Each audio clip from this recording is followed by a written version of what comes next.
Bonjour à vous les internautes et bienvenue dans cette 4e vidéo du calendrier de l'Avent 2022 sur l'impossibilité du récit du déluge biblique. Vous pourrez retrouver en description le lien vers la playlist de ce calendrier de l'Avent si vous souhaitez voir plus de vidéos sur ce sujet. Ça fait un moment que je voulais en parler, et ça y est, l'heure est enfin arrivée.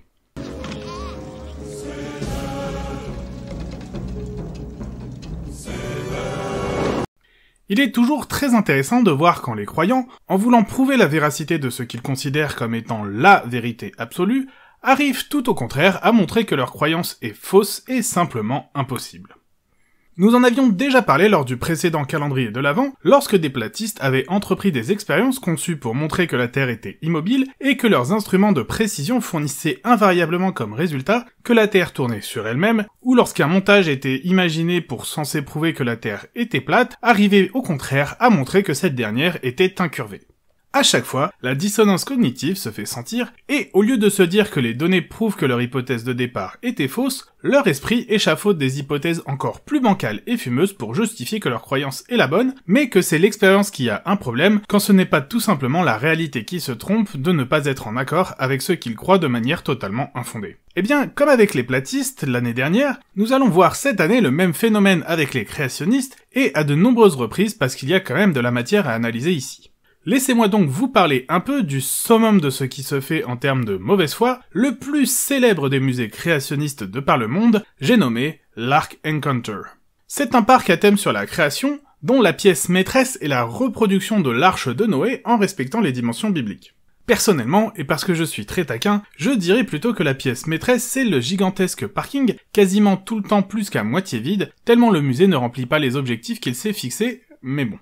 Cette immonde ramassis de merde, qui a vu le jour aux États-Unis dans l'état du Kentucky, plus connu pour le colonel Sanders quand même, est le fruit des efforts monumentaux déployés par l'organisation fondamentaliste chrétienne évangélique, nommée Answers in Genesis, ou encore dans la langue de Super Dupont, les réponses sont dans la Genèse. Si c'est écrit dans la Bible, c'est forcément vrai, puisqu'il est écrit dans la Bible qu'elle raconte la vérité, c'est bien la preuve qu'elle dit la vérité, donc arrêtez de nous chercher des noises. Ils défendent, entre autres, l'idée d'une Terre jeune, afin d'être en accord avec les textes bibliques, ce qui signifie qu'à leurs yeux, la Terre ne peut pas avoir plus de 6000 ans. Totalement risible lorsque l'on s'intéresse un peu à la datation par radioisotope, mais bon, les créationnistes s'attaquent à cette dernière en disant qu'elle est totalement infondée. Il y aurait tellement de critiques à faire sur cette construction, plusieurs centaines à mon avis, et je ne vais donc parler ici que de l'arche, de sa construction et de son histoire. En décembre 2010, Answers in Genesis, ou AIG en version courte, annonce un accord pour la construction future de ce musée. Le budget était estimé à 150 millions de dollars et la réalisation devait s'étaler sur 3 ans. 6 ans plus tard, avec l'aide de 1000 personnes impliquées dans la construction, 8000 mètres cubes de bois ont été apportés par des camions entiers, dont certains troncs mesurant 15 mètres de long et presque 1 mètre de large, avoisinant donc les 20 tonnes. Tout ça a servi de puzzle géant qui a été assemblé à l'aide de machines modernes extrêmement puissantes pour donner ceci. Regardez un peu, sur ces magnifiques photos promotionnelles datant des travaux, on remarque les très belles grues servant à assembler tout le bousin qui sont totalement en accord avec les technologies de l'époque de Noé. Faisant 155 mètres de long, 26 mètres de large et 16 mètres de hauteur, voici donc la reproduction de l'arche de Noé telle qu'elle est décrite dans le texte biblique. Dans les faits, le texte parle d'unité en coudées, mais on ne connaît pas précisément l'équivalent dans les mesures actuelles. Si je parle de mesures en mètres, donc utilisant le système métrique, il ne faut pas oublier qu'aux États-Unis, c'est le système impérial qui est utilisé, mais ça ne change pas grand-chose, on ne sait pas ni pour l'un ni pour l'autre ce que c'est l'équivalent en coudées, mais bon, on va leur pardonner ce point. Seulement, ce bâtiment est un leurre. Un gigantesque trompe-l'œil dont la façade n'est là que pour leurrer les croyants crédules afin de les attirer en masse, drainant ainsi de précieux capitaux non seulement nécessaires à l'entretien de l'ensemble, mais également à prêcher la bonne parole divine sous couvert d'un vernis pseudo-scientifique afin que plus d'enfants soient endoctrinés à croire que la Terre n'a que 6000 ans, que l'évolution n'existe pas, que Dieu est infaillible et que la Bible raconte la stricte vérité.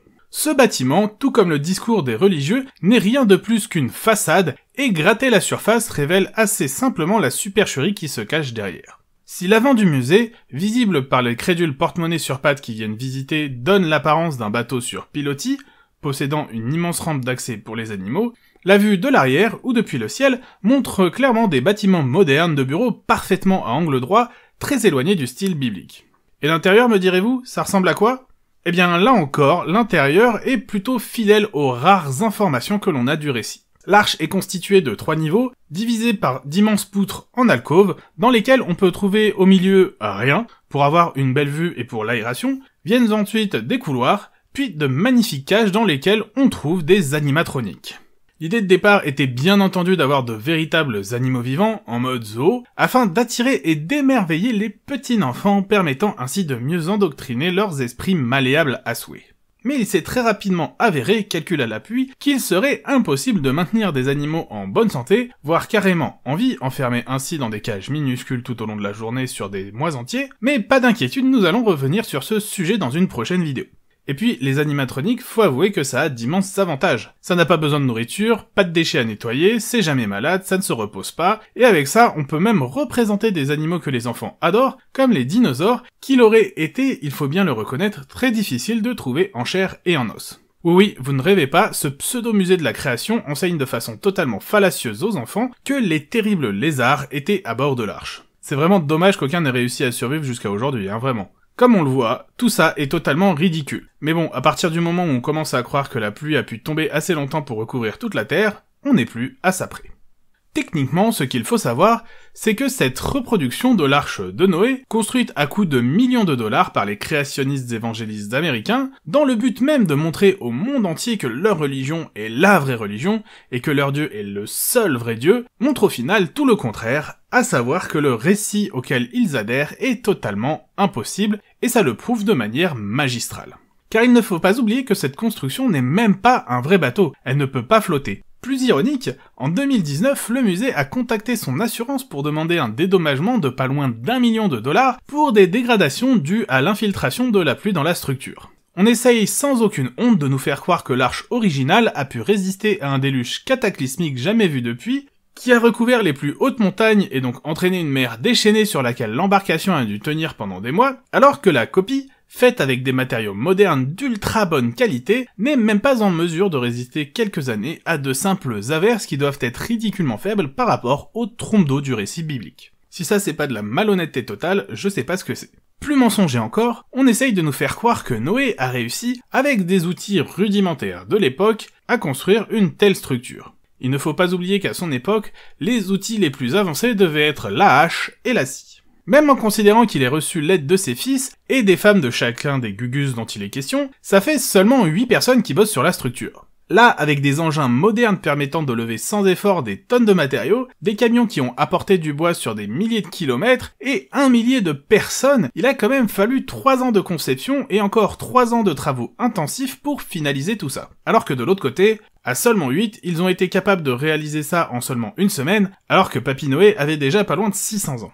Même en étant dopé au meilleur pot belge du Tour de France, il est donc totalement impossible que 8 clampins, avec des outils rudimentaires, aient pu en une seule semaine accomplir une telle prouesse pour laquelle il a fallu pas loin de 6 ans avec des moyens modernes et 1 millier de personnes pour aboutir. Et encore, la construction c'est pas la fin de l'histoire. Une fois que l'arche est finie, il faut encore commencer à charger de quoi nourrir tous les animaux qui vont y prendre place et faire rentrer tout le zoo. Bref, on le voit, c'est totalement irréaliste. Les religieux d'AIG, en voulant reproduire l'arche de Noé telle qu'elle est décrite dans leur récit, ont, comme les platistes avec leurs expériences, réussi l'exploit de démontrer l'exact inverse, à savoir que leur croyance est totalement infondée et impossible. C'est beau, c'est très beau même, c'est magnifique, c'est quasiment une œuvre d'art. Malheureusement, totalement engoncés qu'ils sont dans leurs croyances, et totalement incapables de voir l'impossibilité qui se dresse devant leurs yeux telle une montagne, leur cerveau est en pleine dissonance cognitive. Tout ce qui apparaît à leurs yeux, c'est que l'on a recréé ce qui est raconté dans la Bible, leur récit chouchou qui les rassure, et c'est tout ce qu'il leur faut pour renforcer leur foi. Qu'importe la logique, qu'importe les faits, si le réel est en contradiction avec leur foi, dans leur système de pensée, c'est forcément que la réalité se trompe quelque part, puisque leur foi ne peut jamais être prise en défaut. Voilà, c'est donc la fin de ce 4e épisode de Techniquement ce qu'il faut savoir du calendrier de l'Avent 2022, abordant l'impossibilité du récit biblique du déluge. Comme d'habitude, je vous invite à partager ma vidéo, à la commenter, mais également à la liker afin d'améliorer le référencement de la chaîne. Vous avez également la possibilité de me suivre sur les réseaux sociaux où vous serez informé des épisodes à venir, et vous pouvez également me proposer des sujets que vous aimeriez voir traités ici. Bien sûr, si ce n'est pas déjà fait, je vous invite à vous abonner et à cliquer sur la cloche afin d'être informé des nouvelles vidéos et de ne rien rater de l'actualité de la chaîne. Je vous dis en tout cas à bientôt pour un nouvel épisode de Techniquement ce qu'il faut savoir.